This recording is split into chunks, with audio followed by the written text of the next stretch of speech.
Les petits frères de Gabrielle. Elle sortait de l'école à 5 heures et elle rentrait aussitôt à la maison. Elle ne s'attardait pas comme les autres à jouer à la marelle ou à bavarder devant la porte. Elle avait hâte d'être chez elle et de retrouver ses petits frères. Elle courait presque le long du chemin, traversait vite le boulevard et arrivait tout essoufflée au coin de la rue. C'est là qu'elle habitait, dans l'impasse, la seconde maison à main gauche.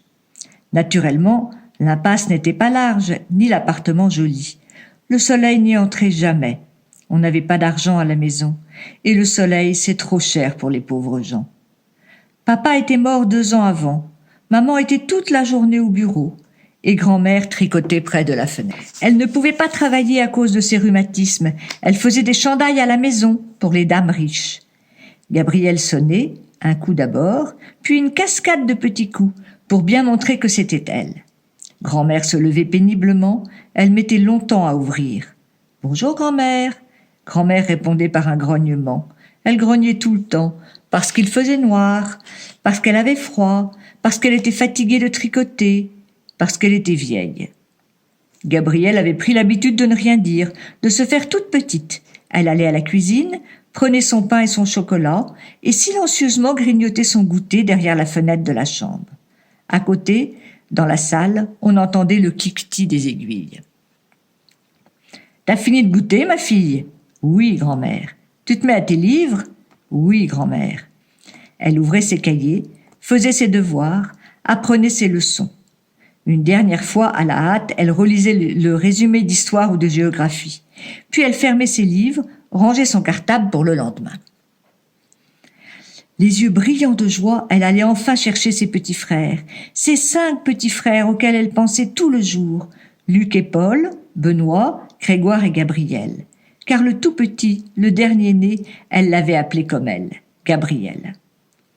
Ce n'est pas très facile pour un frère et une sœur de porter le même nom, mais, ajoutait-elle en riant, dans une famille comme la nôtre.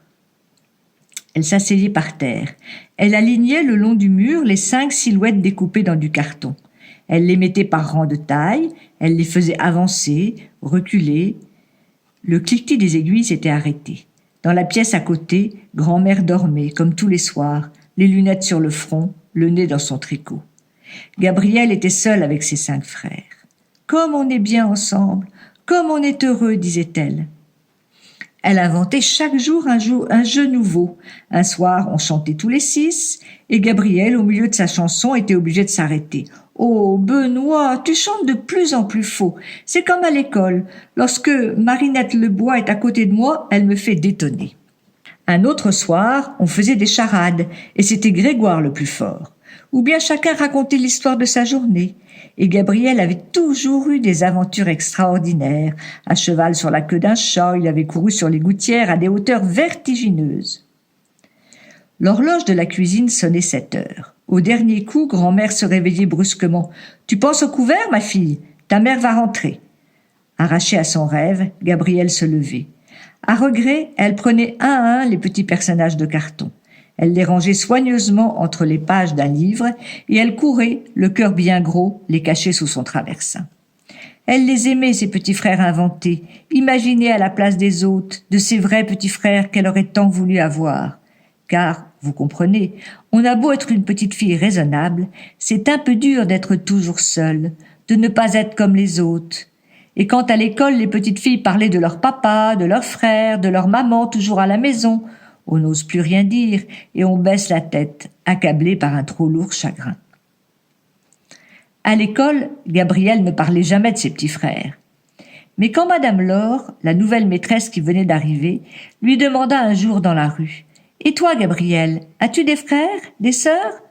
Elle dit fièrement en levant vers elle ses grands yeux « Oui, Madame Laure, j'ai 5 frères, Luc et Paul, Benoît, Grégoire et le petit Gabriel. » Un soir, vers 6 heures, on sonna. Grand-mère dormait à son habitude. Gabrielle courut ouvrir. C'était Madame Laure. Elle entra, suivit l'enfant dans sa chambre. Les petits personnages de carton étaient alignés le long du mur. Madame Laure les regardait en silence. Elle regardait les murs noirs, suintant d'humidité, le petit logis triste et silencieux. Gabrielle était prête à pleurer, mais déjà Madame Laure se penchait vers elle. « Ce sont là tes petits frères, Gabrielle ?» Elle fit oui de la tête dans un sanglot. « Fais-nous faire un peu connaissance, dit Madame Laure. Qui est Luc et qui est Grégoire ?» La petite fille bouleversée les montrait du doigt. « Et vous étiez peut-être en train de jouer tous les 6 ?» Gabrielle leva vers elle un visage étonné. « Est-ce qu'il y a des grandes personnes qui lisent toutes seules dans le cœur des petites filles ?»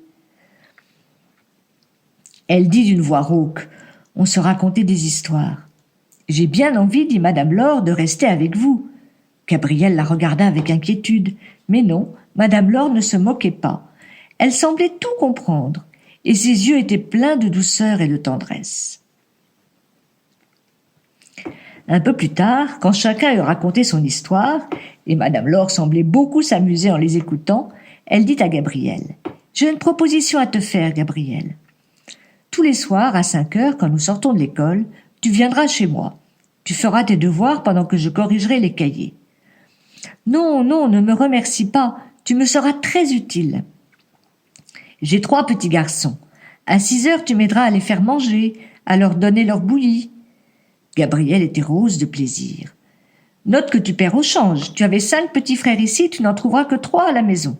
Mais bien vivants, je t'assure, turbulents, de vrais garçons. » Et comme la petite fille s'était blottie dans ses bras, elle ajouta doucement dans un sourire. « Le plus grand, qui a 5 ans, s'appelle Luc.